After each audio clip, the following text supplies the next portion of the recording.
Castle Museum and Art Gallery. My name is Christopher Parry, and this is another episode of Behind the Painting. And in this series we look at paintings from the collection of Cyfarthfa, and we talk a bit more about the subject matter and hopefully most of the time, at least anyway, the artist behind them.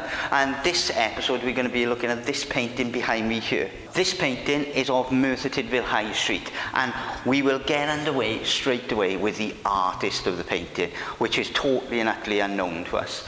And the reason why is it's a totally unsigned work. The only markings on the painting itself come with the written title, Merthyr Tydfil High Street, which is tucked away right to the bottom of the painting.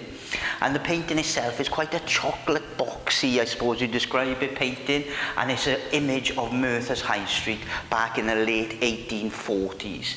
And it was almost certainly done as a commission for someone with obviously an interest and a liking for Merthyr Tydfil town centre in some way. The painting itself is an oil painting, and curiously enough this has been depicted in many different forms, and we're not too sure what came first, because there exist etchings and pencil sketches of almost this exact same scene done at the same period of time. Could well have even been done by the same artist. The art itself is not high quality by any stretch of the imagination, but what it is it's a perfect little snapshot, a perfect basic picture of Merthyr during one of the most productive and prolific times in all of its history, really. And even though they are, artistic interpretations, Merthyr's High Street isn't this wide, and yet it certainly wouldn't been as clean, because Merthyr's High Street was what they called unmetalled, which means it would just be a sea of mud most days, really, because it wasn't laid down properly. But a lot of the details in it are exactly as they would have been in the 1840s. You can see depicted on the High Street women in Welsh traditional costume, as well as the costume that was worn on a day-to-day basis in Merthyr. Children playing, dogs, horse and carts, and even a lady walking, holding various things on her head, which was a common thing in Merthyr. In this painting you see new buildings like St David's Church here, built in 1847, but you also see older buildings like Manchester House here, which is now Wetherspoons, and now would have been one of the main drapery shops.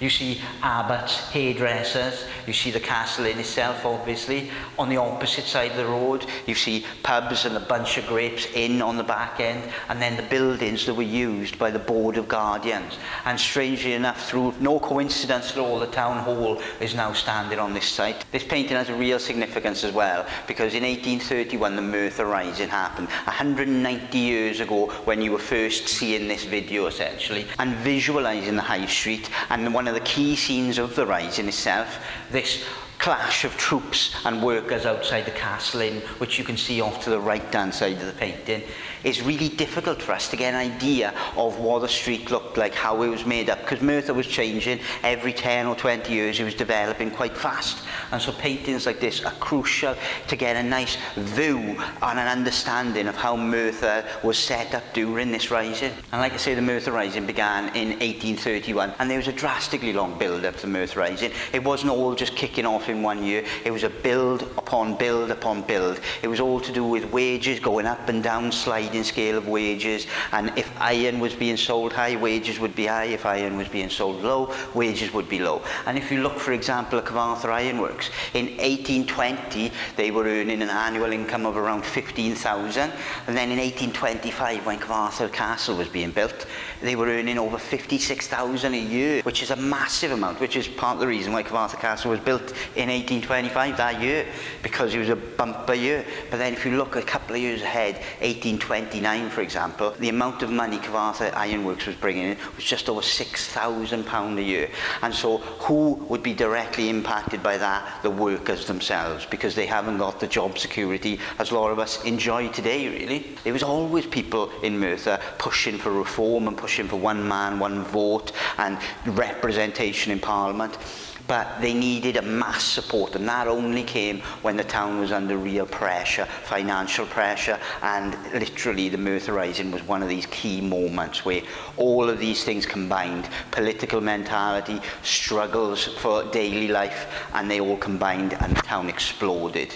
Then on May 30th, the crowd gathered en masse on the Wine. They had a gigantic meeting and they decided to start really pushing to get things more stable for them, to get the things that they need to survive in daily life and to get change politically. So they've actually got a say in how the town and area is run, really. And then on June the 1st, they marched over to Aberdeen to the Fothergill Works over there and demanded he sign certain documents to make sure the wage didn't change. So at the same time, on June the 1st in Hirwaun, Lewis was rebelling against the courts of request that were based in Merthyr.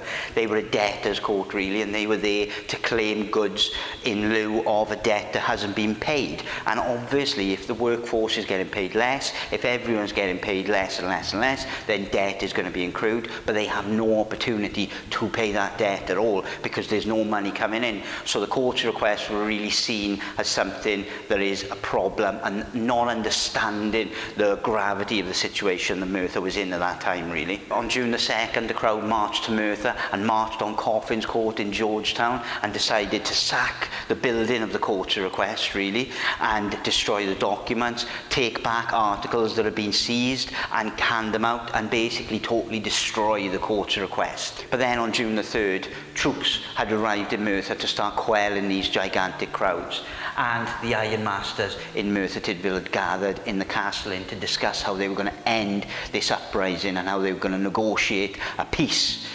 But they refused to negotiate any wage changes under threat of violence, and the crowd refused to do anything until their demands were met. And so a crowd of at least 10 to 15, possibly even 20,000 people gathered along this area here on this painting, all in front of the castle inn. And the only thing protecting the castle inn was a line of soldiers that had been brought in, and literally the ironmasters inside. The riot act was read, everyone was tense beyond belief. There were 4 demands the workers were constantly pushing. They wanted the courts of request suppressed, they wanted higher wages, an immediate reform, which meant more equality in the voting and a reduction in everything they needed to work on a daily basis. The other demand that was shouted on the day was caws, gyda, bara. The basic diet of living in Merthyr was cheese and bread, and what the workers were saying essentially here on this high street is they could barely afford bread and they certainly couldn't afford cheese, and they just wanted a little bit of cheese with their bread. So Lewis, who was really the ringleader here, got up on this high street and made a speech to the crowd. We wanted bread, but the masters have brought the soldiers against us. They say they brought the soldiers here for our protection. We'll show them that they're not protection enough.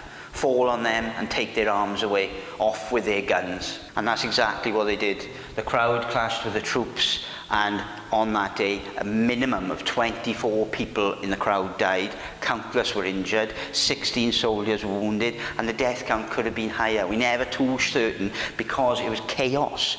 This picturesque little scene in front of us here couldn't be further from the truth 190 years ago. Afterwards, the ringleaders were rounded up, sentences of transportation of hard labour, and even death were handed out. Most notably, obviously, on August the 13th, a death sentence being carried out on Richard Lewis, who was also known as Dic Penderyn, for a crime that he supposedly committed outside the castle inn right here. He was accused of stabbing Donald Black, a soldier, in the leg and wounding him, and for that he was basically sent to hang. And the main witness against him, you can actually see his shop next door to the castle inn here, James Abbott, the hairdresser and cutter.